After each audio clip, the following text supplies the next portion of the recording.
varios jóvenes, varios críos, como dices, de alrededor de unos 12 años, hicieron lo que hacían. Entonces, no solo ellos, sino mucha gente del pueblo, que es acercarse a la cercana ermita de la Virgen de la Cigüela, cercana a su pueblo, que es Torralba de Ribota, una ermita en ruinas, pero que era y es costumbre acercarse pues a pasear, a merendar, etcétera. Y estos niños fueron a merendar, pero el bocadillo se les atragantó, porque cuando se encontraban en la ermita, como tantas otras ocasiones, de improviso vieron una extraña sombra, como de un ser sin rostro que se movía de una manera muy ágil dentro de la ermita. Niños que ven algo que luego alguien les ayuda a interpretar, pero en este caso además adultos acompañando una visión absurda. Y de repente ya se empieza a liar la madeja, opiniones a favor y en contra, y de repente psicofonías. Había casi caravana, es decir, el tráfico era muy lento, y en un momento determinado algo impacta contra el parabrisas de su coche, le pega en la cabeza a Miguel Ángel, él pierde el control, el coche se sale de la carretera. ¿Qué es eso, Nacho? Yo creo que es una mujer. Mira, como un corte. ¿Por qué decís que tiene un golpe? Pues porque, mira, hay una serie de muescas que no tenían por qué ser, suelen ser de un objeto cortante, vamos. Estas muesquillas así son como cortes que se han hecho bien con una espalda, un puñal, algo cortante. Es un niño, sí. Es un niño. Eso es un niño, efectivamente. Porque es una cabeza también pequeña. Eso es un niño. Sí. Esta grabación se obtenía hace apenas unas horas, un día. Como queremos hacer tantas cosas nuevas en Milenio este año, mi propuesta es que esta noche nos acompañéis. Podríamos llamarlo viaje a una cripta.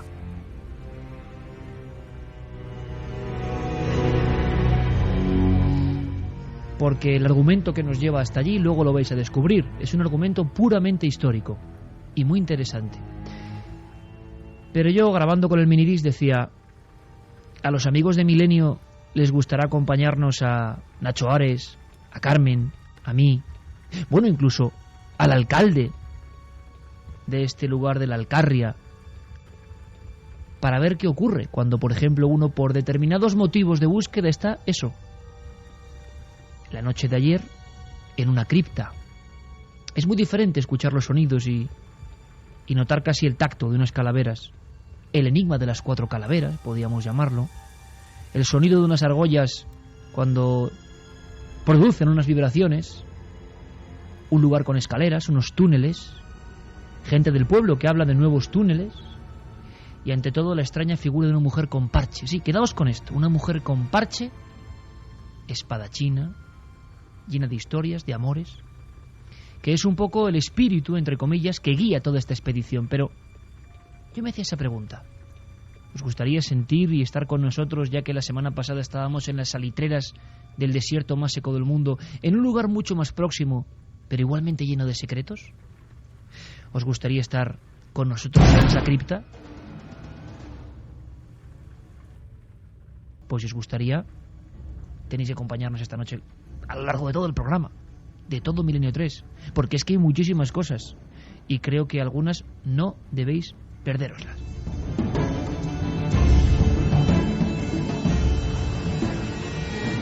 Solo un breve apunte. Vamos a hablar de temas muy polémicos, tan polémicos que vamos a pedir de inmediato vuestra colaboración. En la segunda hora vamos a iniciar el descenso por esas escaleras hacia la historia, hacia la mujer fantasmagórica del pasado. Cuentan que murió, quién sabe si leyenda o no, lo descubriremos con su propia hija, prácticamente emparedada en vida. Le permitían ver luz del día solo una hora. Solo durante una hora en un balcón de rejas podía ver la luz del sol. ¿Cuál fue su pecado? Yo creo que va a merecer mucho la pena, pero antes tenemos muchos contenidos.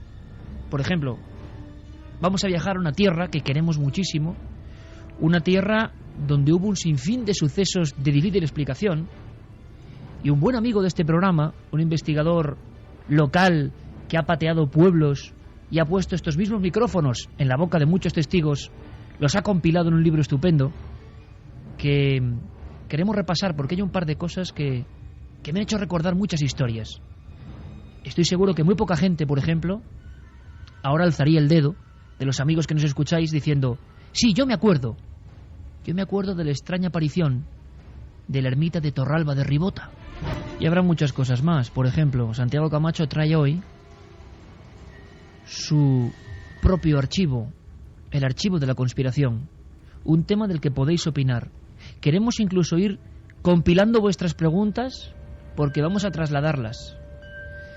La primera ficha del archivo confidencial Santiago Camacho tiene unas letras: mucho mito, mucha verdad y sobre todo mucho miedo en los tiempos que corren. Al-Qaeda. Dicho todo esto, vamos a ponernos en marcha de inmediato. Carmen, buenas noches. Buenas madrugadas, Iker. Y dos cosas importantes para todos los que quieran unirse a este viaje. Preguntas sobre Al-Qaeda ya. Si desde luego sois de Aragón, vamos a hablar de Aragón. Vamos a hablar de esa tierra maravillosa, ahora de moda con la Expo, pero que es una gran tierra de misterio. Vamos a traer por lo menos un par de casos a la antigua usanza increíbles. Y tercera llamada a la atención, porque incluso compañeros de la SER han recogido testimonios, compañeros del Hablar por Hablar. Luego os contaremos lo que ha pasado y nuestra investigación sobre algunas observaciones extrañas en las noches de esta semana en la vertical de Baracaldo. Baracaldo es estado Portugalete, la margen izquierda de la ría, del Nervión. Así que si tenéis información sobre eso y mucho más, 2 vías de contacto. Vamos a abrir esas vías de contacto porque tenéis que estar muy atentos a lo largo de la noche. Necesitamos vuestra ayuda, tanto para futuros sorteos, como ya anunciamos la semana pasada, como también para esos testimonios que pedía Iker sobre luces en la vertical de Baracaldo. 7640, palabra clave milenio, espacio y vuestros mensajes, o milenio3 con número @cadenaser.com. Yo creo que estamos todos, estáis todos, está la cadena SER, que es lo importante, está la magia de Milenio 3, está Santiago Camacho. Santiago, buenas noches. Buenas noches, Iker. Preparado porque, caramba, menudo dossier el primero que traes, ¿no? Al-Qaeda, que puede generar cierta polémica. Hay gente que dice que no existe, gente que sí. Bin Laden, la sombra de Bin Laden. De todo eso hablaremos luego, ¿verdad, compañero? Pues sí, dejamos una cosa en el aire. Muy poca gente sabe que Al-Qaeda comenzó con algo que se llamó la Operación Ciclón. Operación Ciclón. Si lo dice Santiago Camacho, hay que buscar ya información y apuntar con lápiz y papel. Está, por supuesto, Carlos Largo, Fermín Agustí y Geray Martínez en los sonidos fundamentales, la columna vertebral de este programa. ¿Estáis todos? Estamos todos. Faltaba Carlos Cala. Comenzamos.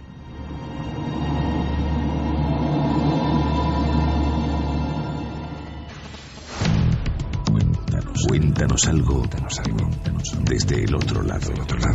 SMS al 7640. Escribe la palabra milenio, espacio y lo que nos quieras contar. Comentaristas de Milenio 3. Siempre al otro lado.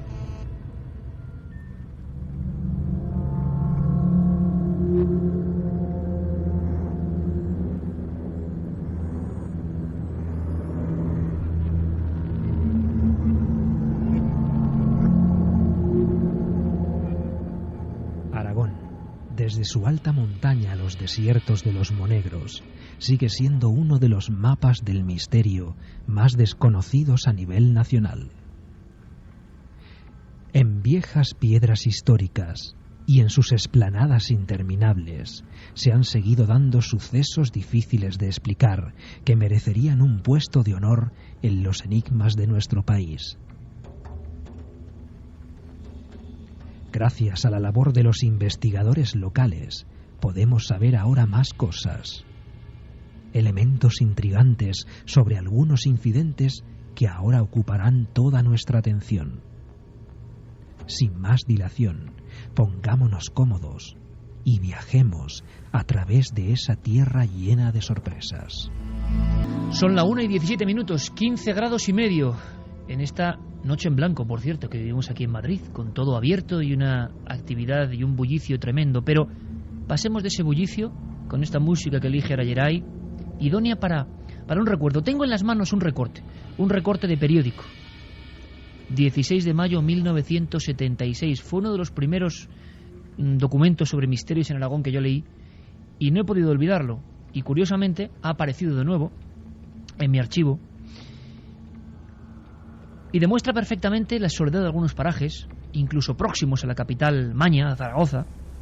Es un caso que contaba JJ Benítez, que lo investigó él, y que sacaba en la Gaceta del Norte a 2 columnas con una fotografía, y yo creo que representaba perfectamente el tipo de encuentros, para algunos y quizá en el tiempo que corre, pues encuentros con lo absurdo, estrafalarios, imposibles, pero que marcaron la vida de muchas personas. Esto ocurría en el Burgo de Ebro. Terminaba el año 75 y un hombre que aparece fotografiado en esta crónica, Baltasar Cabero, era el protagonista. Era un pastor, un humilde pastor. Pero la escena que yo imaginé de niño leyendo esta crónica se me ha vuelto a repetir una y otra vez cuando leía el trabajo del compañero que ahora va a entrar desde la cadena SER en Barcelona para estar con nosotros unos minutos. Este pastor, en pleno día, se dirigía por unos caminos absolutamente lejanos de la civilización, como decía en su crónica JJ Benítez. El campo, la huerta, la soledad absoluta, la carretera de tierra, y él con su pequeña moto. Entonces ve algo, cuántas veces ha ocurrido, ¿verdad? Ve algo en la ladera del camino que en un principio le parece incluso que podían ser hombres de la Benemérita, porque llevaban una especie como de capa o una especie de traje ancho. No le dio ninguna importancia. De repente aquellos individuos, pues en quienes fuesen, se fueron alejando, no lograba pasarlos, y su presencia produjo en el interior de este hombre, de Baltasar Cabero, ese sexto sentido, esa especie de alarma interna de la angustia. No sabía bien por qué, pero aquellos individuos no parecían de este mundo. No era hombre de letras, ni era hombre versado, ni era hombre erudito, desde luego, este pastor, pero él tenía el suficiente conocimiento para saber que estaba en peligro. Y entonces cogió otro camino. Algo le decía que tenía que llegar a su aprisco, donde estaban sus ovejas, su ganado. Cuando se alejaba, observó a aquellos 2 individuos que caminaban en paralelo, como si fueran la imagen de un sueño, como si realmente no fueran personas de carne y hueso, como si sus huellas no quedasen en el terreno de tierra y polvo de esa pequeña carretera. Daba la impresión de eso, de ser 2 apariciones, 2 fantasmas, 2 ángeles. En cada tiempo y en cada historia lo llamarían de forma distinta. Pero la escena que yo de pequeño no podía olvidar, que me imaginé como seguro que muchos ahora os vais a imaginar, es cuando Baltasar, con más miedo que temple, llega a su pequeña choza donde tiene su ganado y su perro. Él sigue pensando en los seres, pero los seres no pueden estar ahí. Sin embargo, mira a través de la cerradura, y esto yo no lo he podido olvidar, ese pastor mirando por la cerradura, y entonces ve que todas las ovejas, unas 50, están aplastándose y asfixiándose contra una de las paredes, todas al mismo tiempo. Él se extraña porque el perro guardián no ladra. Gira su ojo, siempre a través de la cerradura, siempre casi temblando, y entonces en el hueco que no está ocupado por todo el ganado, ve a los 2 mismos individuos que ha visto, y que tenían que estar a unos 4 kilómetros, y que no podían estar allí. Los 2 individuos dentro de su propio corral. Acto seguido, y según cuenta la crónica de Benítez, Baltasar Cabero salió de allí como alma que lleva el diablo, con un miedo absolutamente incontrolable.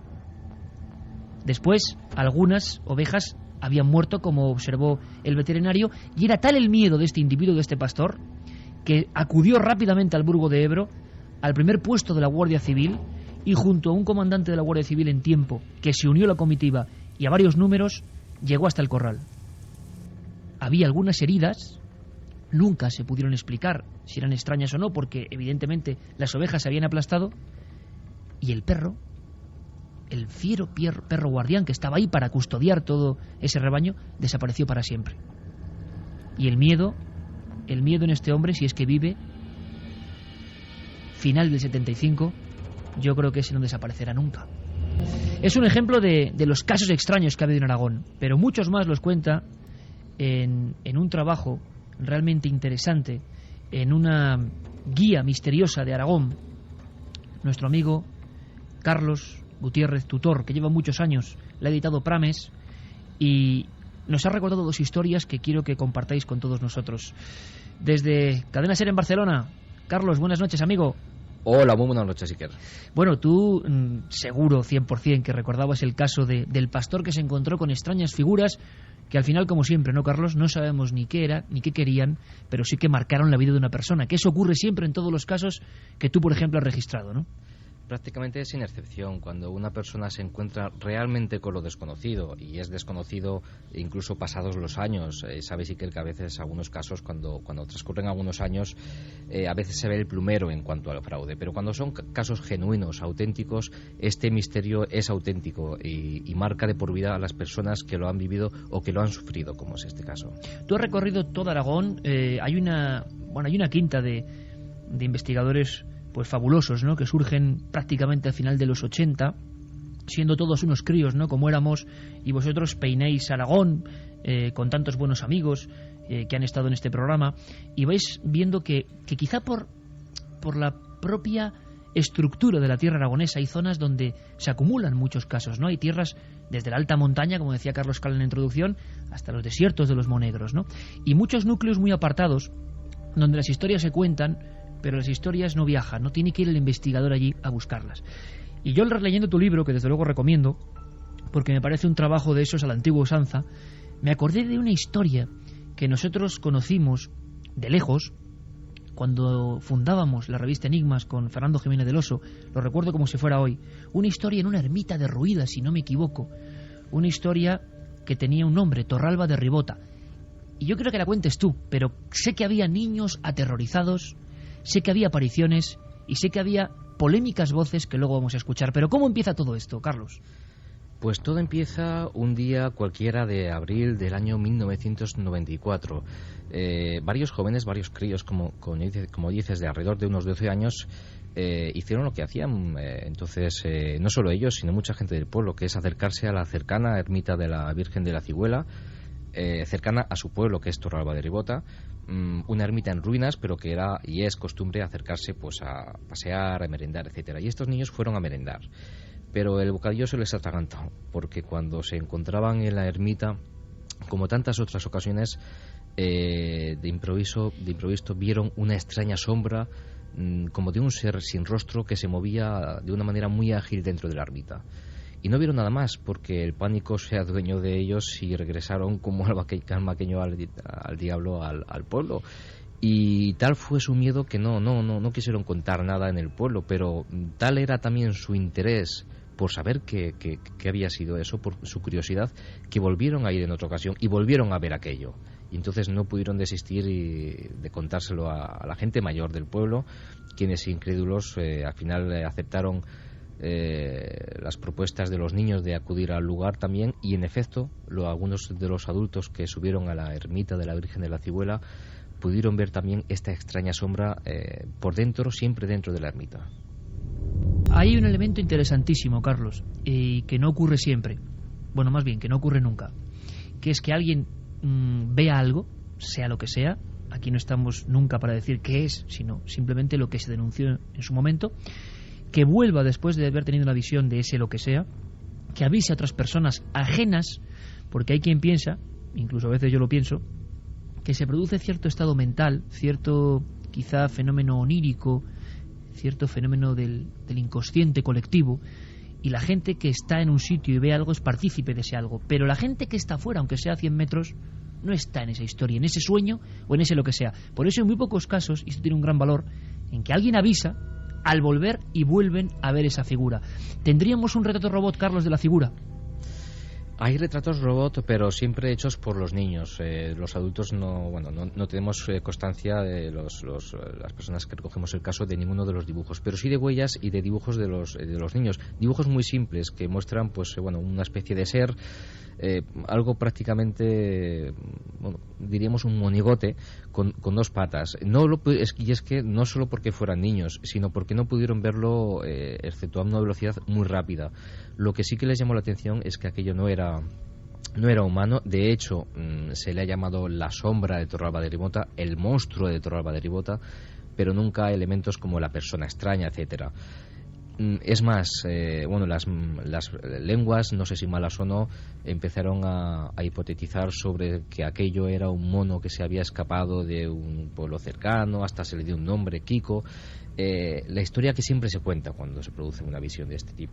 Pero es muy curioso, Carlos, porque realmente los dibujos tienen toda la expresión del dibujo de un niño cuando ve algo extraño, ¿no? Sí. Y a veces yo creo que son más fuertes, es una simple forma, una cabeza y dos piernas, porque ellos lo que ven es eso, es una figura rechoncha, y como en otros casos, claro, se intentó decirlo, pues lo que sea, ¿no? Un animal, lo que fuera. Y sabemos que dijeron los padres o la gente mayor que vio y que llegó hasta allí vio algo. Hay mucha controversia, y es más, que ya han pasado unos años, y fíjate, esto que comentas de los dibujos es muy significativo, porque si unos niños se quieren inventar una historia, lo más lógico, lo más normal y lo más frecuente, y lo vemos en muchas ocasiones, es que hubieran hecho un dibujo más espectacular, con más detalles, y los bocetos de lo que vieron los niños son muy simples, no son espectaculares ni quieren llamar la atención de nadie. Y esto es tan importante, Iker, y tú lo sabes también, que estos detalles, al igual que ver la mirada de una persona cuando te relata algo, o ver cómo se le erizan los cabellos cuando te relata su experiencia, pero no porque te la cuenta, sino porque la está recordando, estas cosas que para mucha gente puede pasar desapercibida, a algunos nos ayudan a pensar que quizás esto sí que ocurrió de verdad. Desde luego que muchos de esos niños, lo estaba pensando ahora Carmen, quién sabe si en el 94 niños de 8, 10, 12 años, ahora son personas adultas, quién sabe si alguno de ellos recuerda las historias de esta ermita próxima a Torralba de Ribota. Pero tanto sea así, o seáis gente de Aragón, o gente de Aragón que vive en otras partes, y conocéis casos de misterio, sería bueno para ayudar a nuestro amigo Carlos a que pudiera recopilar, porque esto nunca debe parar, y hoy el 7640, palabra clave de Milenio, es una forma increíble de poder pescar con la red nuevos casos, ¿no? A través del correo electrónico, Mariluz desde Calatayud nos escribía que ella ha estado en esa ermita y que nos puede decir que pasó de estar perfectamente a tener una fiebre altísima. Tal vez sea su gestión, pero cada vez que hemos vuelto a pasar por aquel lugar he sentido la misma sensación de malestar. Incluso mi marido, que es muy escéptico y está acostumbrado a situaciones de riesgo, se ha negado a volver allí. Un abrazo para todos. Bueno, queremos seguir recopilando información, casos de Aragón, y desde luego, si tenéis su opinión, hay gente que ha estado en esa ermita. Una ermita, Carlos, para seguir construyendo el caso, que quizá yo esté equivocado, pero estaba muy, muy derruida, o no, o son recuerdos míos un poco difusos.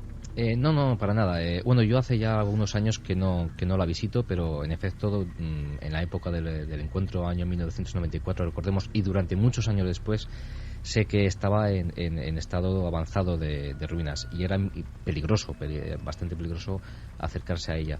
Actualmente no lo sé, es decir, creo que sigue en el mismo estado, pero no te lo podría asegurar 100%. Historias como la que ha contado nuestro oyente sí que se repiten constantemente, es decir, personas que han entrado en la ermita, y sea por su gestión o sea porque hay algo dentro, se han sentido mal, han tenido extrañas sensaciones, siempre cosas subjetivas, pero que cuando las sumas y te las cuenta mucha gente diferente, pues dan que pensar un poquito. Carlos, otro elemento, porque estamos haciendo un poco el relato robot, ¿no? Estamos componiendo la historia para que la gente vea por qué la hemos elegido, ¿no? Entre la increíble cantidad de historias que, si te aparece además en un futuro, pues iremos repasando, porque hay tal tesoro, ¿no? en cada comunidad española, para que no se olvide. Este caso fue olvidado clarísimamente, ¿no? Clarísimamente, sí. Pasó a mejor vida, pero había otro elemento, no solo dibujos, adultos y niños viendo en diferentes momentos una visión y que llaman y vuelven. Hay más cosas, hay voces, hay supuestas fotos y hay huellas. Empecemos por las huellas. ¿Qué eran? ¿Qué se sabe de ellas? Pues eran huellas que algunas personas encontraron en las proximidades de la ermita, sobre todo huellas que se hundían en el barro, y que algunas de ellas eran inexplicables, porque algún pastor narraba de que había encontrado una huella extraña, pero solo una en medio del fango, con lo cual, bueno, no le cuadraba, porque tenía que haber más pisadas a lo largo de la superficie fangosa, y no era así.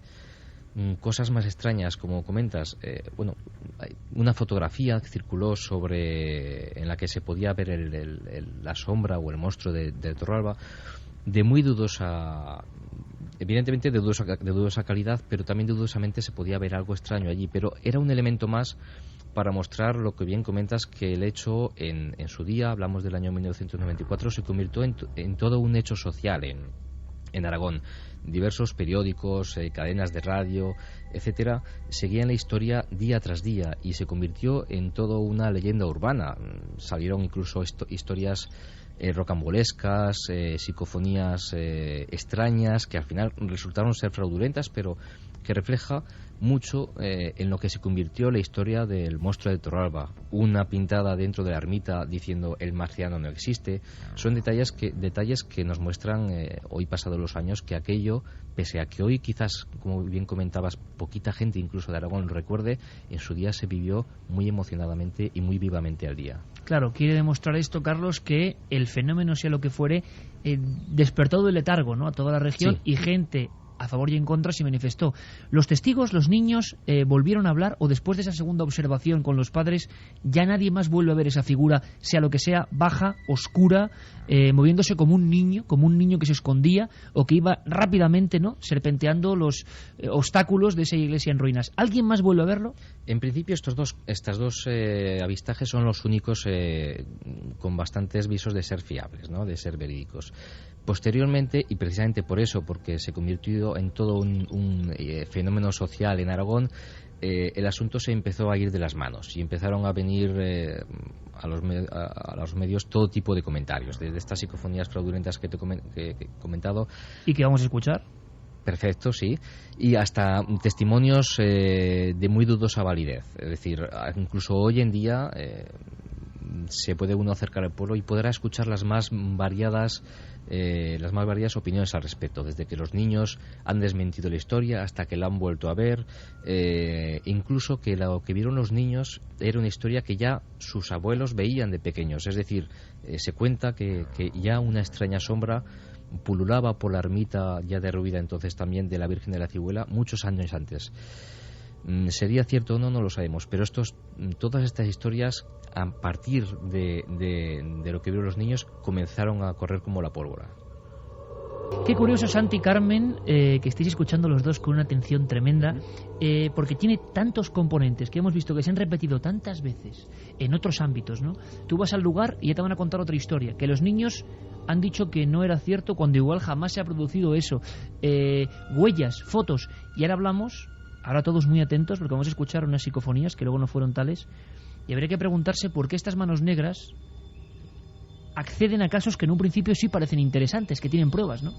Sí, es tremendamente curioso. Cuando un caso de estos te asciende a la opinión pública, suceden dos cosas. Efectivamente, una, que se abre una especie de mercadillo paranormal en el cual pueden llegar algunos vivos a intentar sacar algún tipo de tajada, intentar tener alguna notoriedad pública y, si puede ser, pues a sacarle un dinerillo al periodista de turno. Pero luego parece que aparecen también como los que podríamos denominar intoxicadores profesionales. Gente que de repente, sin tener nada que ganar en este asunto, empieza a diseminar información errónea, falsa, y la verdad es que ese es uno de las cosas que son una constante en estos casos, negativa. Hay una constante positiva que estaba escuchando fascinado el caso, que es los niños. Siempre no, pero muchas veces son niños. Yo en mis lecturas hay una imagen que la tengo siempre en mente muchas veces cuando hay uno de estos casos, que es el dibujo hecho por un niño de un cíclope. Esto ocurrió en Belorizonte. Sí, el caso, sí, del Hospital Valella. Y la verdad es que es uno de tantos. Pero es terrible. Es terrible.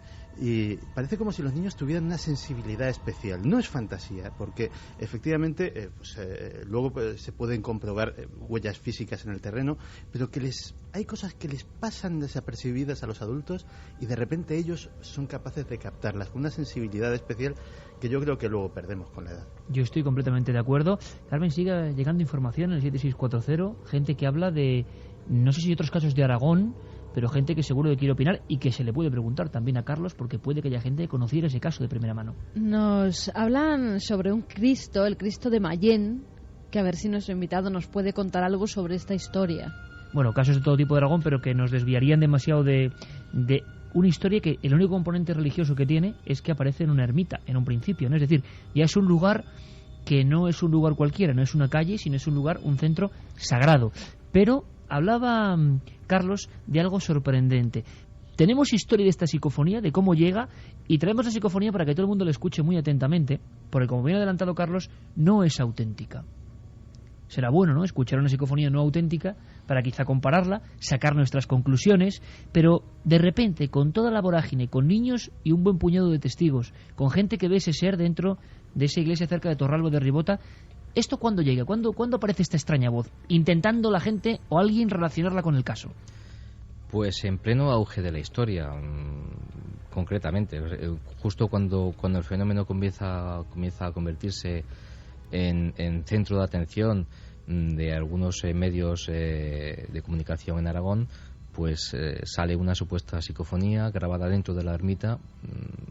No ofrece ninguna explicación de lo que quiere decir la psicofonía, y es cuando se analiza, cuando se cree interpretar aproximadamente lo que parece decir, pero siempre de una manera fraudulenta. Es decir, hay unos ciertos parámetros que demuestran que se ha tratado la voz con ordenador, que ha habido un sonido de fondo que se ha acoplado, etcétera, pero que quizás querían precisamente conseguir eso, que cuando los expertos analizásemos la grabación y viéramos que era fraudulenta, aunque eso creo que no quería que lo viéramos, pero que descifráramos un poco lo que querían que la voz de la psicofonía dijera. Y de hecho se trataba de un suceso traumático. Posiblemente ese fuera el objetivo, crear más tensión, más miedo con respecto a todo lo que estaba sucediendo alrededor del monstruo de Torralba de Ribota. Pues esto, Carlos, tiene un gran análisis por nuestra parte, así que como Carmen y Santi no han escuchado esa voz, y muchos oyentes, si la han escuchado, serán unos pocos en Aragón y hace mucho tiempo, vamos a escuchar esa voz que quisieron relacionar con las apariciones,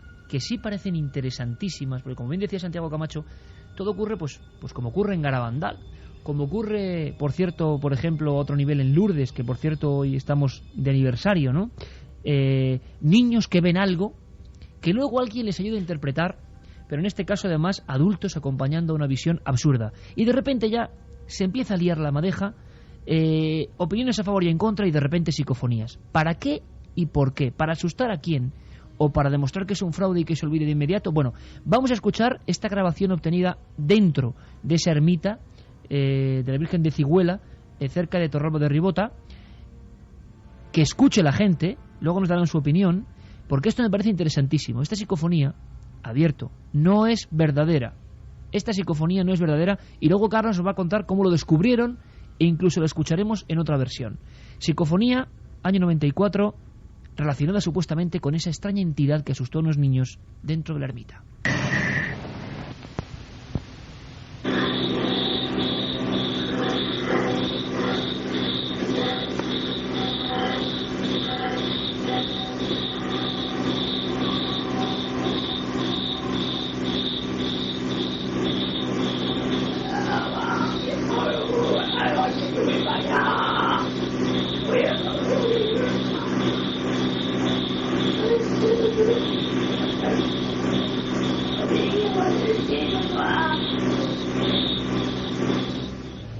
¿Qué habéis escuchado? Ya sabéis que hay 2 vías de contacto, 7640, palabra clave milenio, lo que queráis, o el mail milenio3@cadenaser.com. Y yo le pregunto a la Carmen y a Santiago, que sonreían.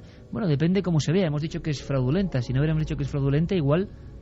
Aunque igual yo creo, también se notaba. Claro, es a lo que iba, ¿no? Que los que hemos escuchado muchas, vemos que no tienen nada que ver. Esto perseguía asustar a una serie de personas, seguro, personas que no saben de estos temas. ¿Qué opináis? Primero Carmen, luego Santi.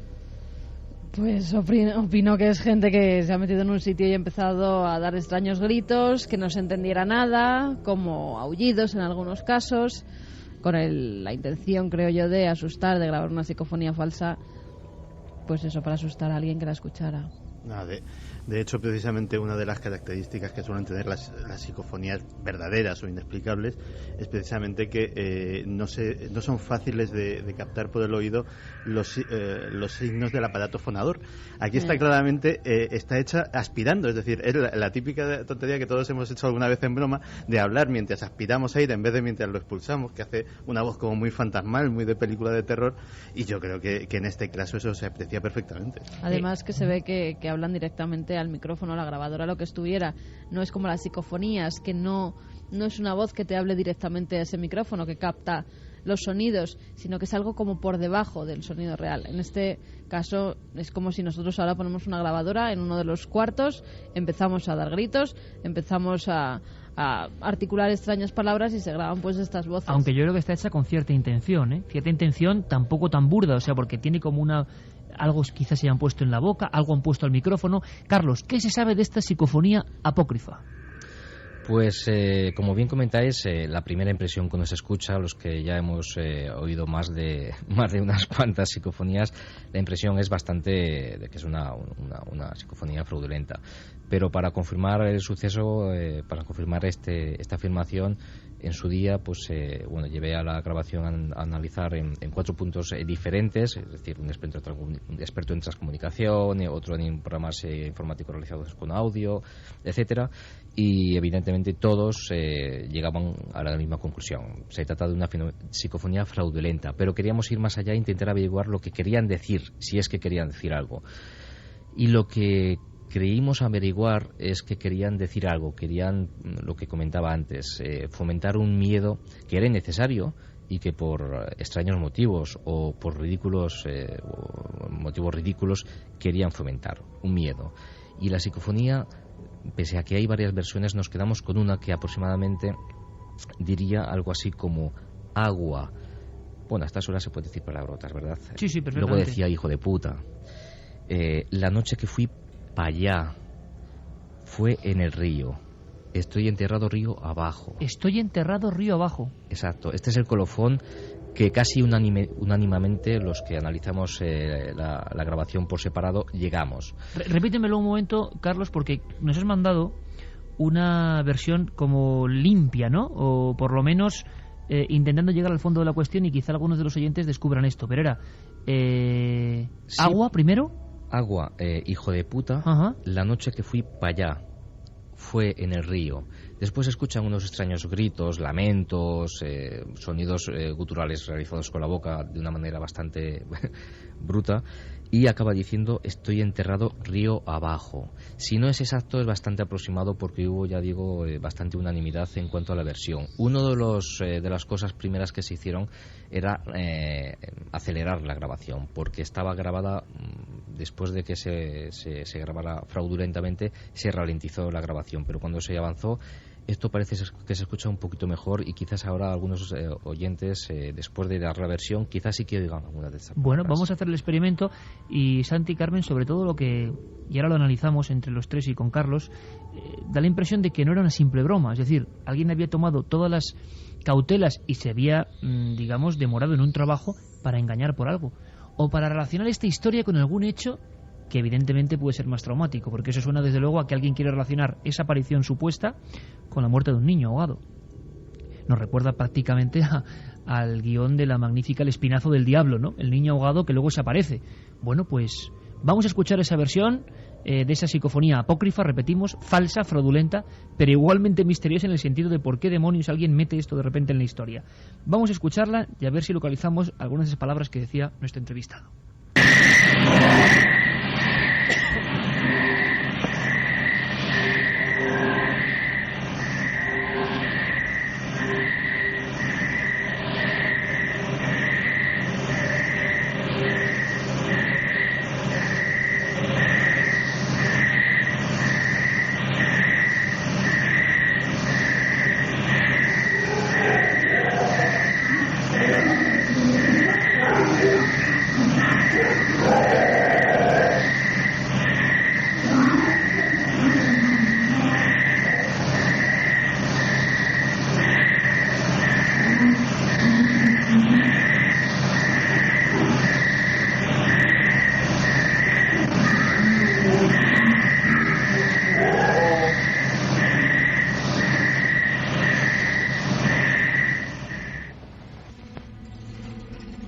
1 y 47 minutos, la verdad es que nosotros la oíamos tan fuerte, tan intensa, que nos costaba. El agua del principio sí, que por cierto se parece mucho a una psicofonía mítica, ¿no? Del doctor Germán de Argumosa con agua, agua, me ahogo, famosa psicofonía de los 10 minutos.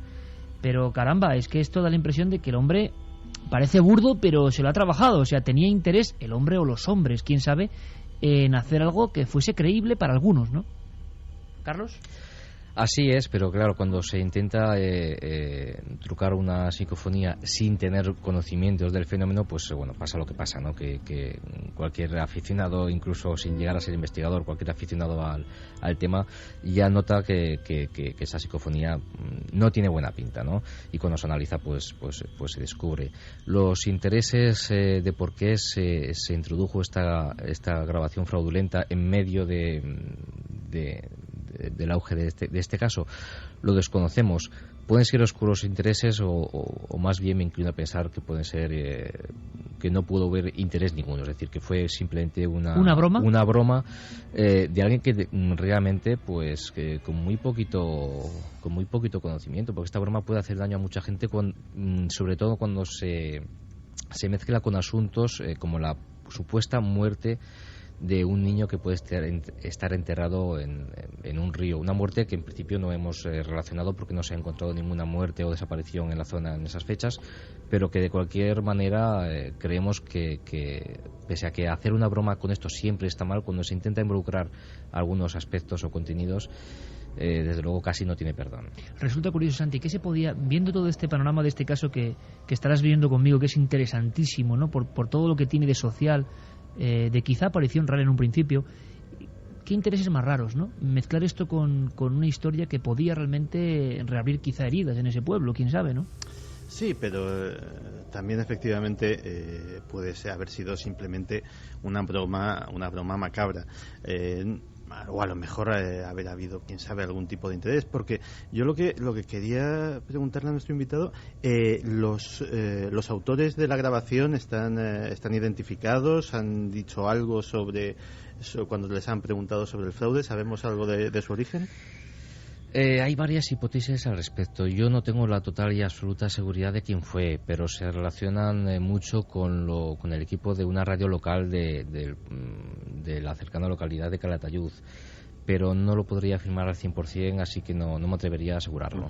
Pero bueno, hubo sospechas, no decimos nada ni dejamos de decir, pero parece que hubo gente que quiso, en fin, liarla bien gorda con un caso que al final lo que está claro es que no volvió a aparecer, la gente cayó, y desde luego hay una cosa interesante, que como para hablar, ¿no? Si alguien vio algo más, como para hablar con la que se había liado. A veces podemos preguntarnos si no hay intereses realmente profundos en desacreditar algunos casos cuando realmente se producen.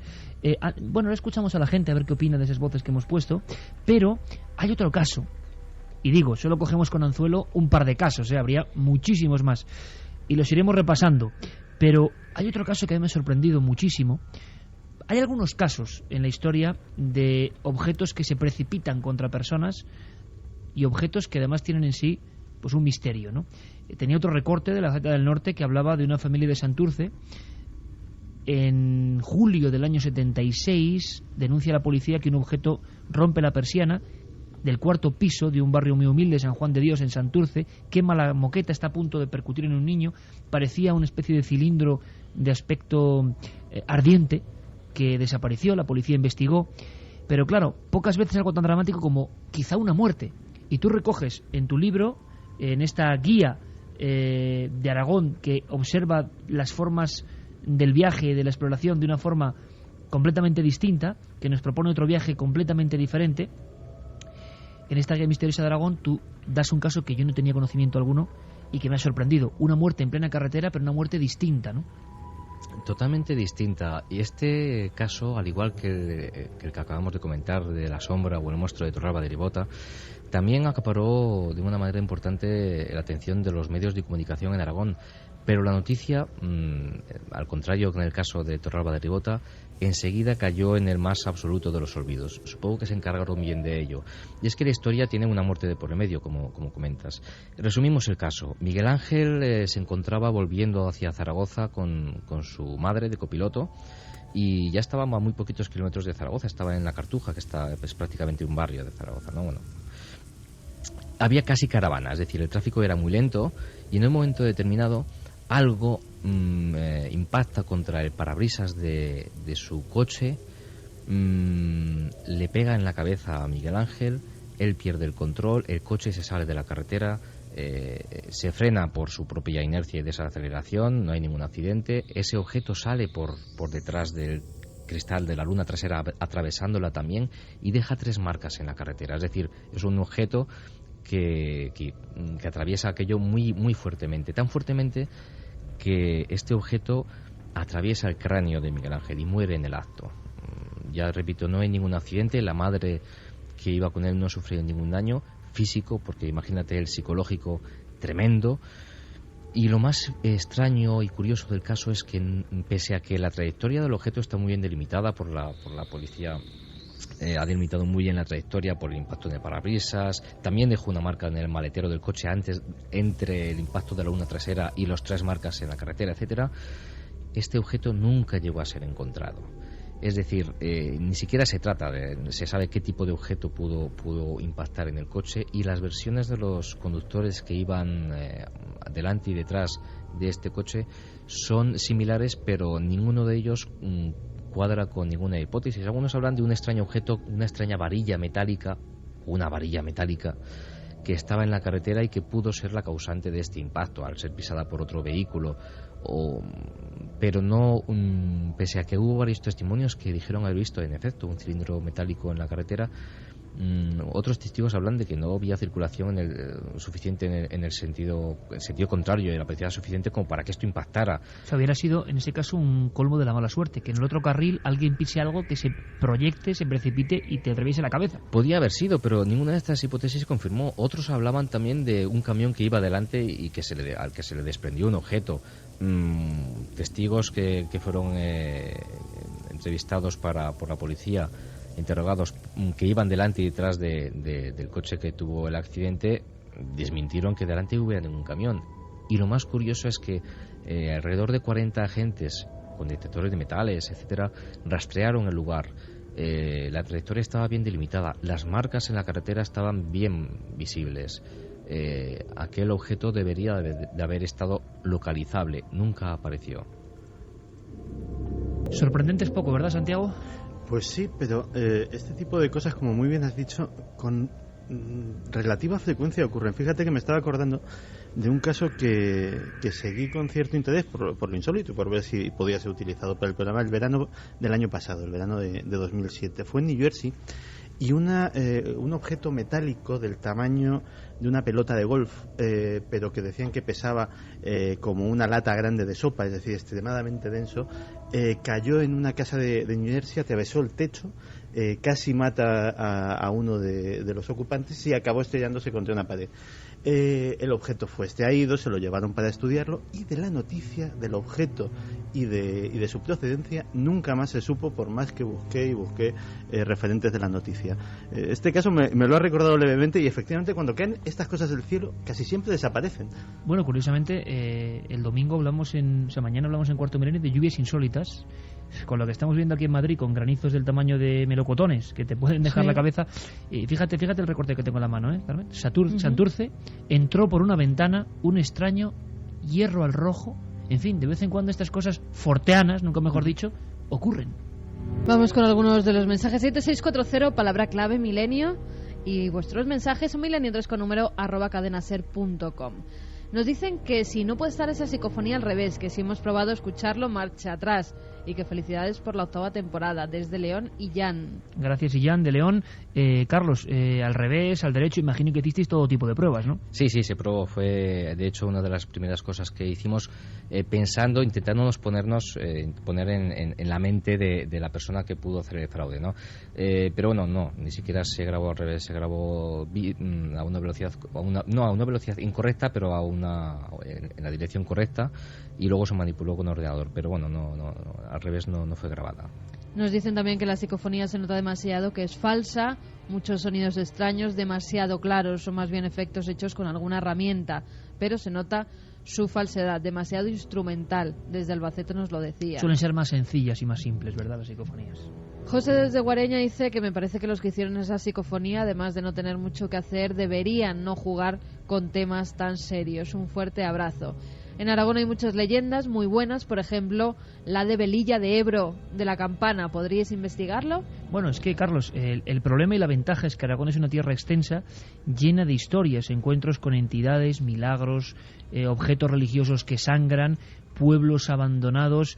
Yo te invito a que, a no mucho tardar, pues recordemos, ¿no?, de esa comunidad ahora tan en boga, ¿no?, y con esta expo tan importante, demostremos que también hay otras cosas, ¿no? Otras cosas que forman parte de la cultura, que seguro que interesan a mucha gente, y que la gran labor del investigador, como es tu caso, es hacer de cronista, ¿no? Y que esto no se olvide. Claro, o sea, yo, en mis viajes alrededor del mundo hemos recogido multitud de casos extraños de todo tipo en muchos países, ¿no? Pero claro, lógicamente, al haber vivido muchos años en Aragón, es una zona en la que tengo recopilada muchas historias. Algunas de ellas son bien conocidas, como ya sabes, ahí tenemos casos famosos como el duende de la hornilla, ¿verdad? Hombre. Que lo recordarás perfectamente. Pero también otros casos que son inéditos y que aparecen por primera vez en esta guía misteriosa de Aragón. Y lógicamente, y además es extraño porque, aunque te parezca curioso, Iker, faltaba un libro así. Es decir, en Aragón bien es cierto que tenemos leyendas, algunas de ellas son fantásticas y preciosas, y sobre todo las que hacen referencia a la zona pirenaica de la región. Y hay muchos libros, algunos de ellos son muy buenos, que hablan de esto, y algunos de ellos mezclan estas leyendas con sucesos reales, pero no había un libro en el que todo lo que apareciera dentro de sus páginas fueran sucesos reales, a excepción de algunos casos que intentando pasar por reales no lo son, y los explico en el libro, ¿no? Pero que se dejan al margen estas leyendas, y faltaba este libro, ¿no? Y por lo menos es un intento de recopilar, no, por supuesto no todas, porque esto nos llevaría muchas páginas, pero sí algunas de las más significativas, conocidas, y luego también apuntar algunas inéditas. Carlos, pues te animo en la labor, claro que sí, tú que has viajado por muchos lugares, hecho grandísimos reportajes, en centrarnos en estas historias, y te invito pronto a recordar algunas más que son sobrecogedoras, pero siempre tienen una enseñanza. Carlos Gutiérrez, tutor, amigo, un abrazo muy fuerte. Cuando quieras, un abrazo. Un abrazo.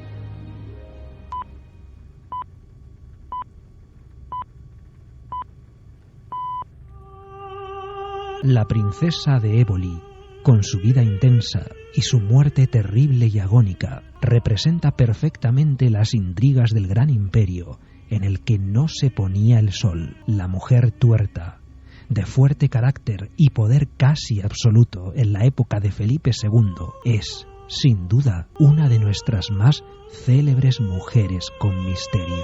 Y es que las mujeres con misterio van a ser importantes en este año en la nave del misterio, valga la redundancia, porque pocas veces se les ha prestado atención, y algunos personajes desde luego que la merecen. Es más, últimamente se habla por alguna película de la presencia de esta mujer tuerta.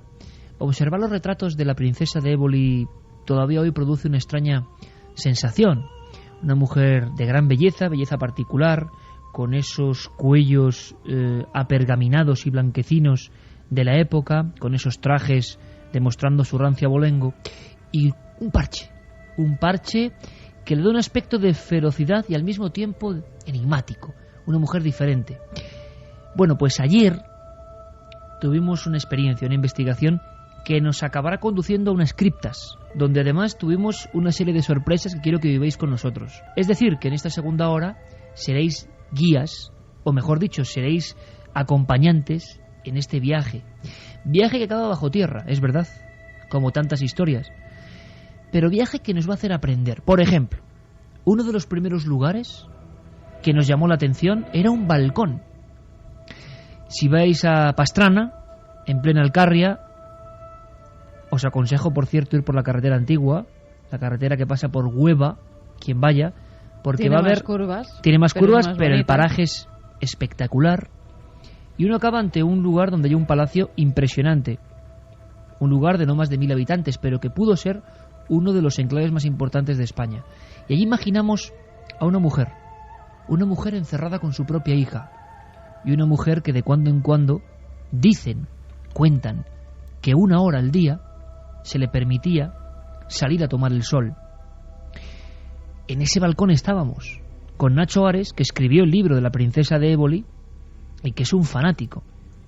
Yo me preguntaba ayer, ¿por qué tanta gente no es el primero? Por ejemplo, tenemos el ejemplo de nuestro jefe de prensa en la SER, Juan de Dios, y mucha más gente que se ha enganchado con el personaje. Es tan misterioso, es tan de película, la realidad supera siempre a cualquier celuloide.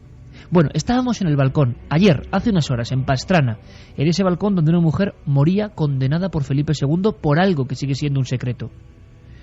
Una mujer con personalidad única. Estábamos ahí y sonaba así. ¿Dónde estamos ahora mismo, Nacho?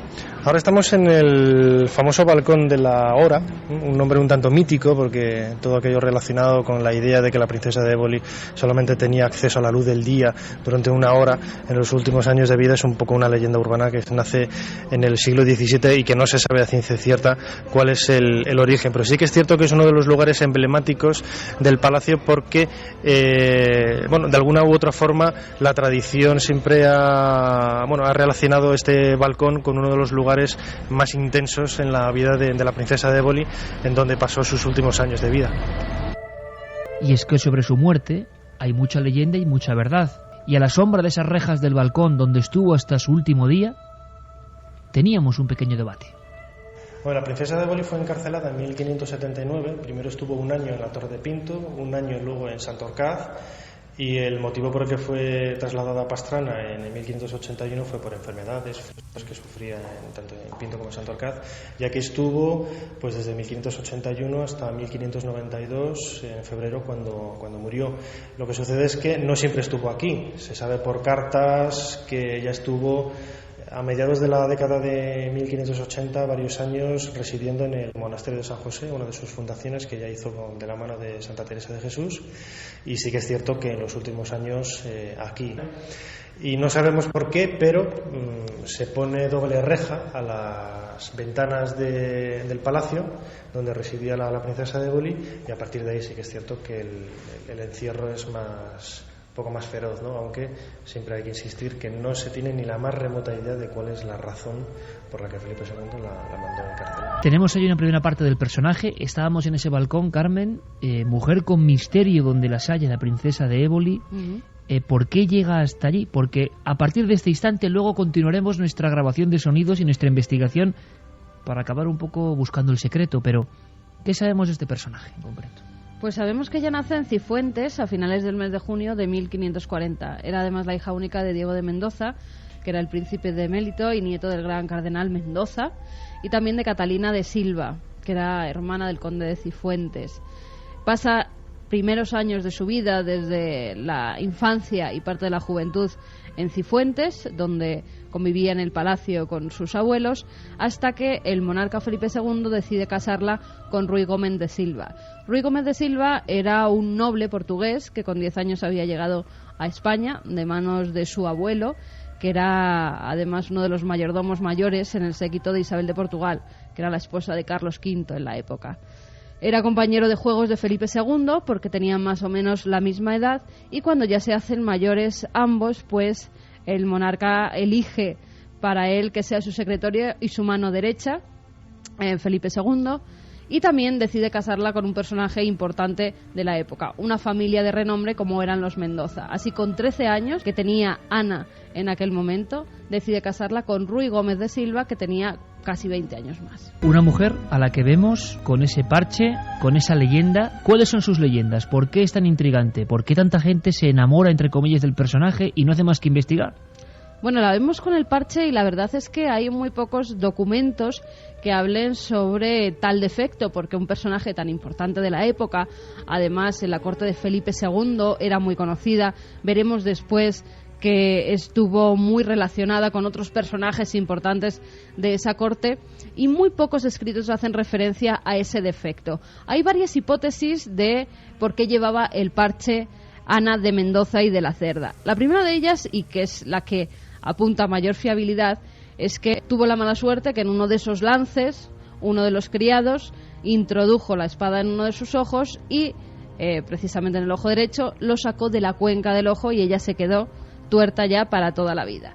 Esa es la primera hipótesis, que es la que más historiadores avalan, pero luego hay más. Otros aseguran que el ojo lo perdió tras caerse de un caballo. Iba montada a caballo, se cae con la mala suerte de que una piedra va a impactar precisamente en su ojo derecho y se lo destroza. La tercera hipótesis apunta que Ana, tras discutir con uno de los pajes de su padre, empiezan a pelearse, llegan hasta la plaza, y en la plaza del castillo hay una carretilla con unos aperos de labranza. Con la mala suerte que Ana cae sobre uno de ellos y uno de los palos de esos aperos se introduce en su ojo, dejándola tuerta. Y una última hipótesis que apunta que un día Ana se encontraba en las cuadras de los caballos, había discutido con sus padres y una guadaña que estaba mal puesta, al volverse ella se la introdujo en el ojo derecho y este saltó de su cuenca. 5 hipótesis para un retrato que es sin duda el más enigmático de la corte española. Una mujer con ese parche y esa mirada enigmática de su único ojo.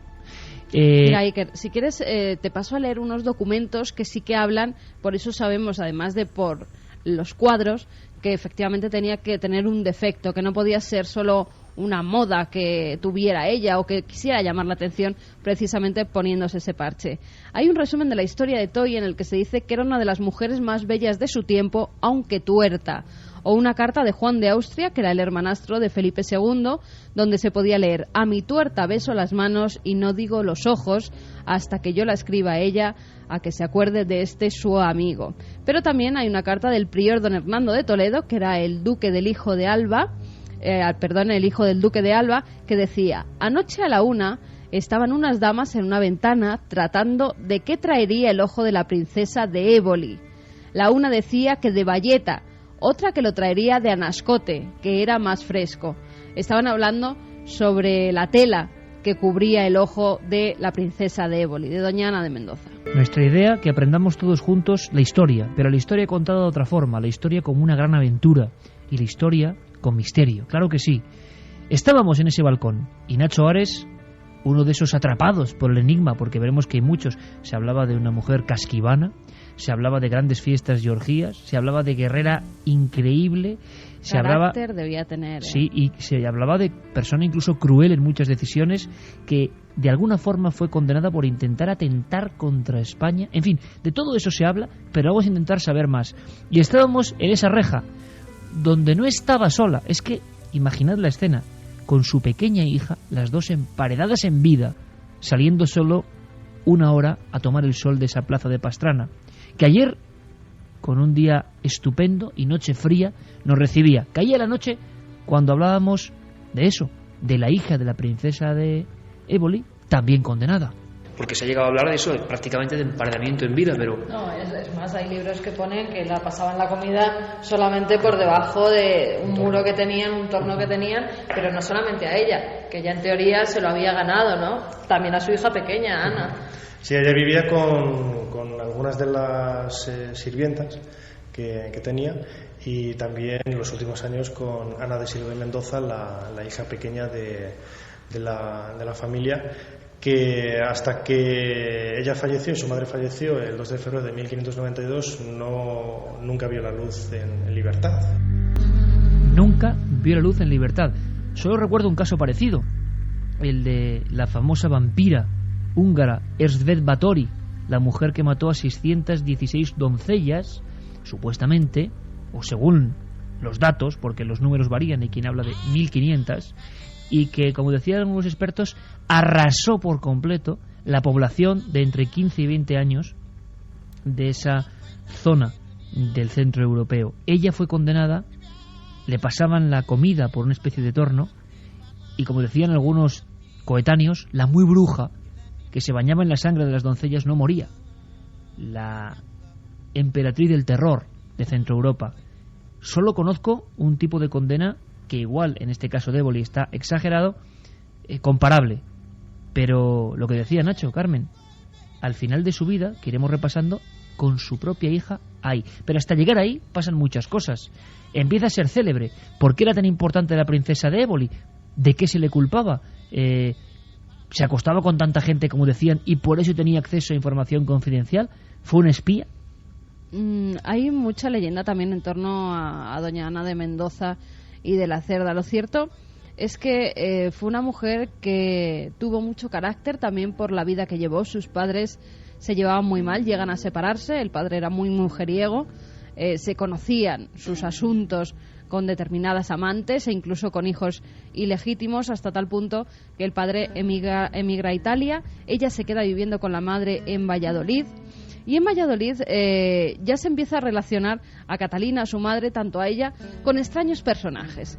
Personajes que hablan de religiosidad exagerada algunos, de iluminados otros, de adivinos, de astrólogos, de videntes. Y esto llega hasta oídos de Felipe II y también de su esposo, de Ruy, porque ella se casa con 13 años, pero hasta 4 años después ese matrimonio no es consumado, porque ella era muy pequeña, era una niña. O sea, que se casó a los 13 oficialmente, pero no pudo, digamos, consumar el matrimonio hasta los 17. Hasta los 17, eso es. Él además se va con Felipe II a Inglaterra, donde Felipe II se casa, y cuando vuelven 4 años después es cuando se consuma el matrimonio. En Valladolid es cuando tienen contacto ya con personajes místicos, adivinos, astrólogos, y entonces el marido decide llevársela para la corte, decide llevársela para Madrid, porque además ella ya tiene su primer hijo, está embarazada. Tiene 11 hijos a lo largo de todo su matrimonio, de los cuales sobreviven solamente 6 de ellos. La más pequeña, como bien decía Siker, es Ana, lleva su mismo nombre y es la que al final de su vida es pues lapidada en vida con su madre. Paremos aquí porque la pregunta es ¿por qué con su hija más pequeña? ¿Y qué hacían esos cartomantes, astrólogos, alquimistas, iluminados? El iluminismo en España era un problema, un auténtico problema. Personas que querían acceder a Dios de forma personal, o sea, esa es un poco la gran base, no a través de un sacerdote, sino que ellos mismos conectaban con Dios. Y el iluminismo, los alumbrados de Baeza, tantas otras herejías, fueron una auténtica daga para parte de la Iglesia en muchas regiones de España. Estamos en esa época, en el imperio en que no se pone el sol. Bueno, y a la sombra todavía de ese balcón donde todo ocurrió, es que era impresionante, tocar las rejas donde ella se cogía y se aferraba fuertemente, aunque hay leyendas que hablan de que en las noches, con su parche, y ya condenada hasta la muerte, bajaba por ciertos túneles, aunque eso luego lo contamos. Ahora, esoterismo, astrología, todo esto de verdad estuvo en la vida desde pequeña de esta extraña mujer. La familia, sus padres esperaban que tener varones, ¿no? Y resulta que por circunstancias de la vida sus padres también se separaron cuando ella era joven, no tuvieron más descendencia y estaba ella sola. No sabemos si por su carácter, su forma de ser, la educación que pudo haber recibido, pues era una mujer muy brava, muy echada para adelante, y aparte de saber leer, su madre tenía, Catalina de Silva, una inmensa biblioteca con muchos libros, además de magia, esoterismo, astrología, este tipo de temas. Pues la tradición de la Casa del Infantado, los herederos de la princesa de Ébori, de los Mendoza, siempre ahí en esa casa surgió la idea de que ella había perdido el ojo en un lance en esgrima, ¿no? Y de ahí la idea de que ella pues era una mujer también vinculada a las armas y algunos aspectos más varoniles, podríamos denominar en la actualidad, que propiamente femeninos en el Renacimiento, ¿no? También muy sexual, ¿no? Se decía que tenía muchos amantes, incluso se puso a Felipe II como que había sido amante suyo, incluso que habían tenido un hijo, porque sí, era rubio y por eso decían que podía ser de Felipe II en vez de Ruy. Sí, el primer hijo varón que sobrevive, que era el tercero en realidad del matrimonio, Rodrigo de Silva y Mendoza, era rubio. Y esto, claro, las malas lenguas en la época pues hicieron decir que era hijo de Felipe II, con que sí es cierto que tenía muy buena amistad, las cartas de la época se hablan de primo y prima, que era un término que utilizaban afectuoso entre los grandes de España, los duques, ¿no? Como ella era duquesa de Pastrana. Pues ahí estaban Nacho y Carmen junto a, en la habitación del emparedamiento en vida, entre comillas, de la princesa de Éboli, y el eco especial que estáis escuchando y los crujidos de las puertas es de ahí, con lo cual la entrevista, yo que simplemente grababa, tiene un valor. Pero déjame, Santi, que eso te va a gustar. Santi está muy atento. Sabéis que en unos minutos vamos a entrar en el mundo de Al Qaeda y eso va a ser, yo no sé la que se va a liar, porque yo tengo que hacerle varias preguntas a Santiago Camacho sobre Al Qaeda, Pero fíjate, Santi, en ese momento que estaban Nacho y Carmen, y esto es lo que es la investigación, ¿no? Y lo que yo quiero que vosotros viváis con nosotros. Cuando estábamos hablando, de repente irrumpe un personaje. Bueno, ya había irrumpido uno anterior, que decía que ver dónde veníamos y tal, pero irrumpe uno, muy majo, Benja, que yo dije, este hombre es la voz de Pastrana. Un agricultor que vio con sus propios ojos de niño cómo se descubrían algunos de los túneles que luego se convierten en leyenda. Túneles con escalinatas, Túneles como los que luego en unos minutos vamos a ir bajando en busca de la cripta. Túneles que algunos dicen, incluso Nacho Ares, por los que se embozaba con negras capas la princesa de Éboli y acudía, por ejemplo, a las iglesias o quién sabe a qué citas, huyendo de ese emparedamiento en palacio. Pero Benja tenía esa voz del campo, ¿no? Yo estaba ahí extasiado grabando a Nacho y a Carmen su propia conversación, como estáis viendo, sobre si tenía un hijo ilegítimo con Felipe II, al que llamaba primo, por qué de repente no le debe gustar esa relación con magos y nigromantes y la encierra, o igual no fue por eso, sino por asuntos de crimen y muerte que nos va a contar Carmen. Pero hay algo más. De repente entra Benja y nos cuenta que ahí donde estamos, debajo de donde estamos, hay muchos secretos que los que no son de Pastrana no conocen. Decían que había un túnel por donde ella iba a la iglesia. A la iglesia ¿De aquí a la Corazeta? No, a San Francisco. San Francisco sí, dicen que hay un túnel, sí. Pero nunca. Ese túnel sí. Lo que pasa es que de hace 500 años, claro, aquí hace poco una máquina y bajo en la ermita, o sea, un túnel. ¿Aquí? Ahí abajo en la ermita. Estaban ahí cavando, haciendo un... Una máquina se tragó un túnel con escaleras y todo. ¿Con escaleras? Uy, qué bueno. Antiguamente este pueblo, cuando estaba la princesa aquí, esto era el pueblo, por no decir el más importante de España. Se tragó la máquina y el bueno de Benja nos hablaba de lo que él había visto de niño, los túneles. ¿En cuántos lugares de España no habrá esos túneles que cuentan historias que nunca han salido, nunca mejor dicho, a la luz, ¿no? Sí, la verdad es que túneles, bodegas, pasadizos. La España subterránea está todavía... Qué buen programa, ¿eh? Sí, está todavía por descubrir. Y la verdad es que ha sido fascinante este testimonio porque es esa propina que la suerte, el destino, los hados, pues de vez en cuando le dan al investigador. Que estás en un sitio y de repente aparece un personaje que ni contabas con él y te desvela, te abre una cortina hacia una historia nueva. Y bueno, yo creo que esa es la parte más bonita de la investigación de campo. Pues te digo, Santi, que estés muy atento porque hay por lo menos un par de personajes que van a colarse en esta historia y van a ser muy interesantes. Pero tenemos a la princesa de Éboli contada de otra forma.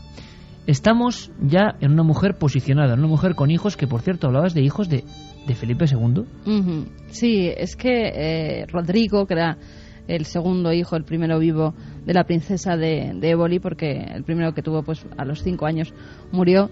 La verdad es que se comentaba en la corte que Felipe II podía ser su padre. Tanto Ana, la princesa de Éboli, como Rui, el príncipe de Éboli, eran muy morenos y se relacionaba pues a ese hijo con Felipe II, porque siempre hubo la duda de si la princesa de Éboli había mantenido relaciones sexuales con el monarca. Oye, ¿y por eso el monarca luego la castigó? Claro, es que se apuntaba también que fuera por eso. Él la había casado con uno de sus mejores amigos, que era Rui, pero no sabemos si para tenerla también cerca de él y seguir manteniendo esa relación, ese enamoramiento que, según apuntan algunos escritos, algunos historiadores, pues podía tener el monarca con la princesa de Éboli.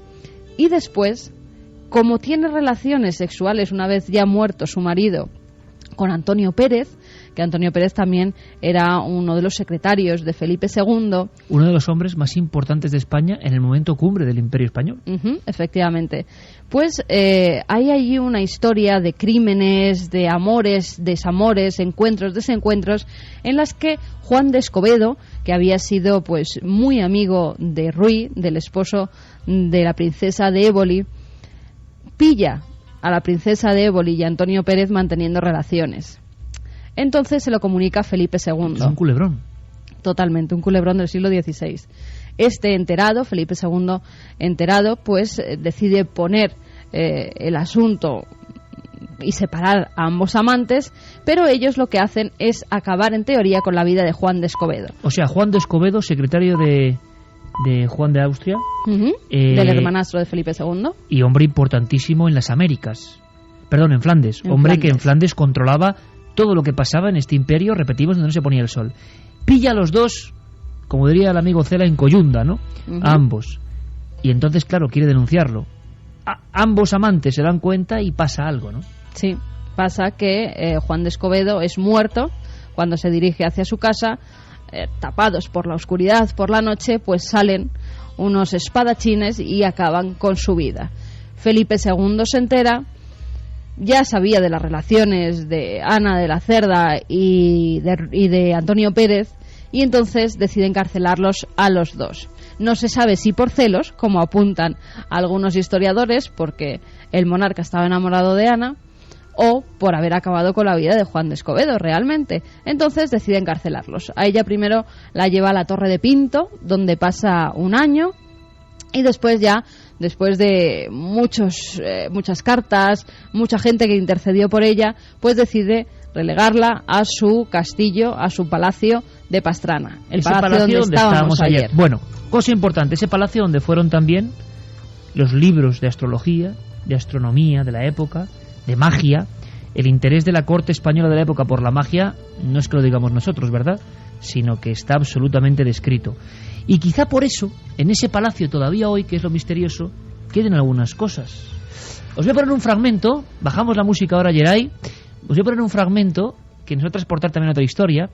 Sé que lo va a tomar con una sonrisa, porque a veces el investigador se encuentra, y lo vais a ver en esta grabación, con ciertos problemas, ¿no? Yo soy demasiado curioso y pregunto, y entonces a veces hay gente que quiere responderme, gente que no quiere responderme, pero es que yo estaba ya imbuido escuchando a Nacho, escuchando a Carmen, escuchando a Benja, que venía el hombre con una bolsa de lechugas y toda la historia antigua de Pastrana en su mente, y escuchando al alcalde de Pastrana, que ahora se nos iba a unir.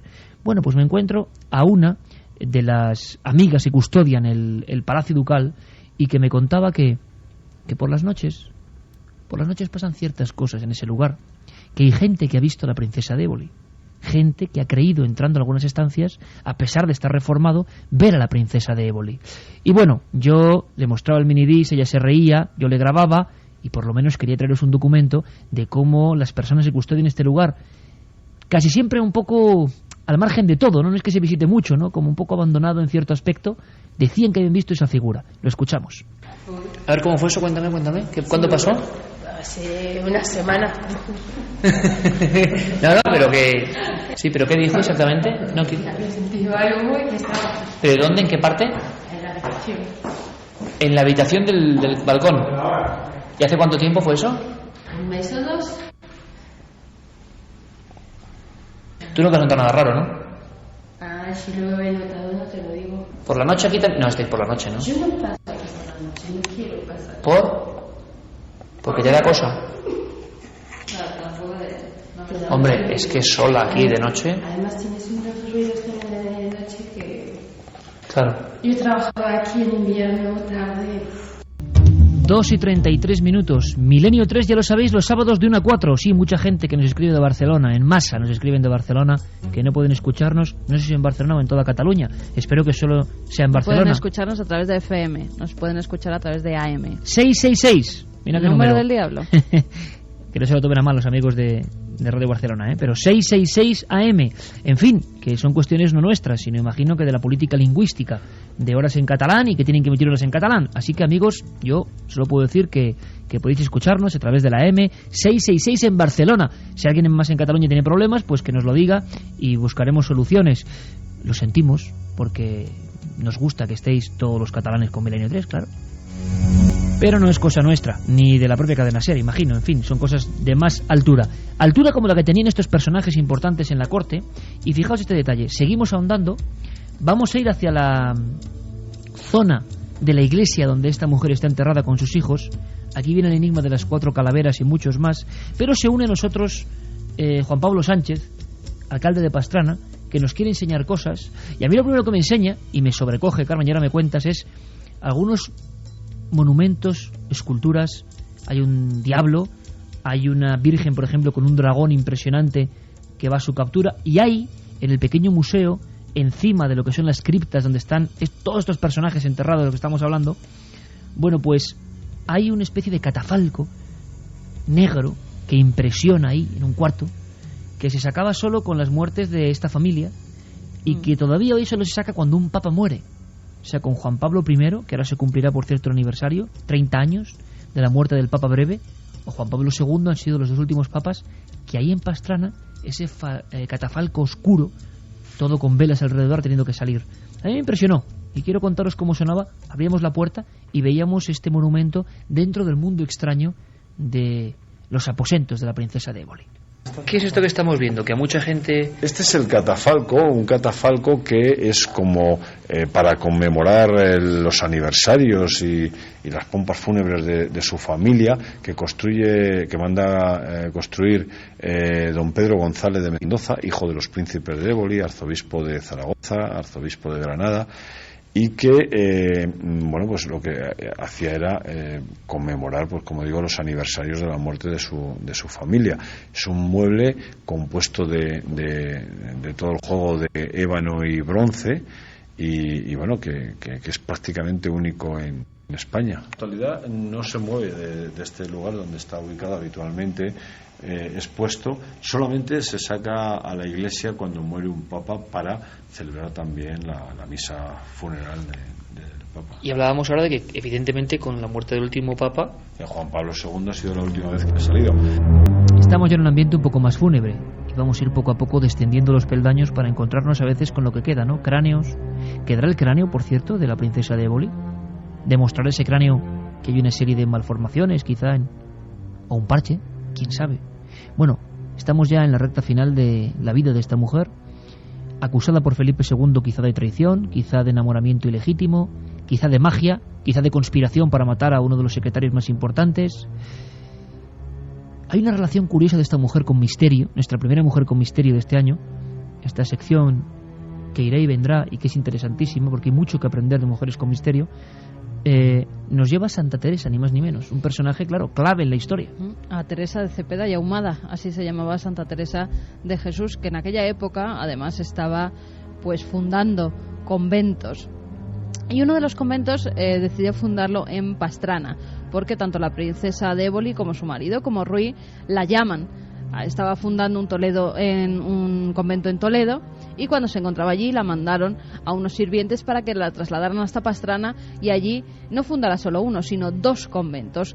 Uno de ellos era el que se encuentra hoy en día justamente detrás del palacio, el convento de San José, donde ella misma llegó a ingresar como monja. Doña Ana de Mendoza llega a ingresar como monja después de la muerte de su marido. Pero sí que es cierto que con Santa Teresa de Jesús tuvo sus más y sus menos. Al parecer las dos eran pues de mucho carácter y chocaban continuamente. Cuando se encontraba fundando el convento del Carmen, que es el que está justo en un cerro a las afueras de Pastrana, un cerro que además tiene su propia leyenda, porque uno de los vecinos de Pastrana, Juan Jiménez, dijo tener una visión bastantes años antes y profetizó la construcción de un convento justamente en aquel lugar. Sí, era visión con profecía antes. Eso es, y después se haría. Santa Teresa de Jesús fundaría allí el convento del Carmen. El otro que él funda es el de San José, ahí es donde ingresa la princesa de Éboli y se hace llamar, como decía antes, Sorana de la Madre de Dios. Bueno, pues tiene sus más y sus menos. O sea que la que había sido casquivana con un montón de amantes, verdad o no, es lo que se decía, acaba de monja. Acaba de monja, pero durante un tiempo, porque durante esa fundación Santa Teresa de Jesús permanece tan solo 3 meses en Pastrana, porque no se aguantan mutuamente. Santa Teresa y la princesa de Éboli chocan tanto y son tan fuertes de carácter que una tiene que huir. Es más, hay una anécdota muy curiosa por la que Santa Teresa decide huir directamente de la princesa de Éboli, de Pastrana y de todo lo relacionado con ella. Y es que Santa Teresa llevaba un diario donde día a día su confesor le había dicho que apuntara pues todos esos fenómenos místicos que sufría, esas levitaciones, esos ¿cómo se llaman? Unos estados místicos en los que ella caía. Pues ella los va apuntando poco a poco. Y la princesa de Éboli tenía mucha curiosidad por saber qué apuntaba esa religiosa en ese diario. Santa Teresa dijo que no se lo dejaba el diario para leerlo y tuvo que intervenir su marido. Ruy interviene y le pide por favor a la monja que le deje leer a doña Ana, que era tan religiosa, pues esos fenómenos que ella vivía.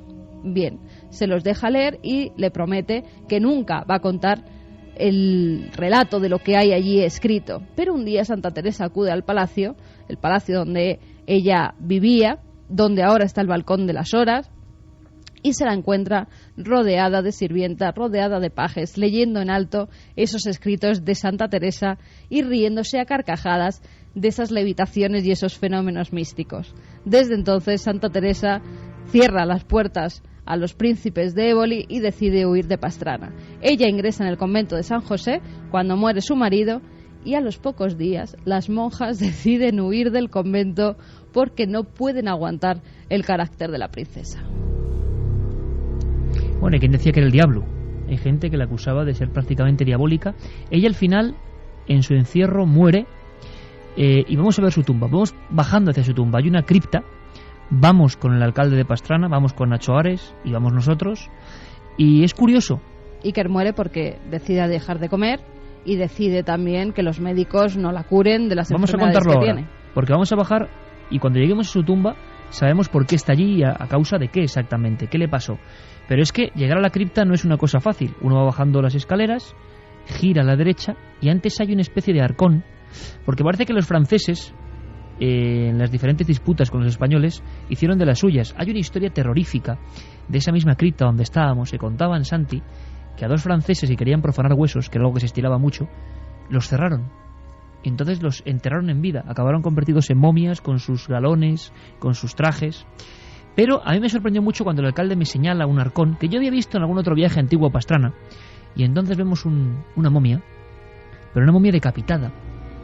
Yo decía, ¿qué hace aquí, en este lugar regio, en este lugar de grandes de España, en este lugar donde uno imagina, bueno, pues, primero todo descuidado, húmedo, algunas tumbas están rotas, y en esa tumba, que es un arcón que nadie sabe qué hace ahí, aparece, pues prácticamente amojamado también, una momia que no tiene cabeza y que es de un antiguo eremita con sus visiones de un lugar muy próximo. Pero en fin, escuchemos ese momento, que es mejor. Lo que teníais que hacer sin cabeza. Pero está decapitado. ¿O estaba decapitado en tiempo? No, la cabeza se la han quitado en el viaje, no sé. ¿Y por qué se conserva aquí, en un lugar tan...? Bueno, le trajeron aquí porque le trajeron a la iglesia y no sabían dónde ponerlo. Pero pues aquí a la cripta. Y contabas, Juan Pablo, que era un ermitaño de un lugar que ya no existe o que está en ruina. ruina. Es una antigua ermita que está semiderruida, que está en un paraje que llaman aquí La Común, junto al río Tajo, muy cerquita del río Tajo, que pasa por el término municipal de Pastrana. Y allí es donde vivió en plan ermitaño Juan de Buenavida y Buencuchillo se llamaba. De hecho, el apellido Buencuchillo sigue existiendo en Pastrana. Porque lo que hablamos es muy curioso, estamos viéndolo ahora, es que no era, o sea, es decir, era frecuente que hubiese ermitaños en toda esta zona, ¿no? Que le dijiste un lugar de paz especial, vamos a llamarlo así. Efectivamente, este es una ermita que está, digamos, en medio del campo, muy alejado de lo que es el mundanal ruido, pero bueno, luego aparte el desierto de Bolarque, eso sí, era un lugar donde estaba habitado por ermitaños carmelitas, eremitas que vivían allí también junto al río Tajo y donde se conservan gran parte de las ermitas donde vivían y de los apriscos donde conservaban el ganado. Bueno, pues dejamos descansar de nuevo aquí al Juan de intercepto. Buenavida y Buencuchillo.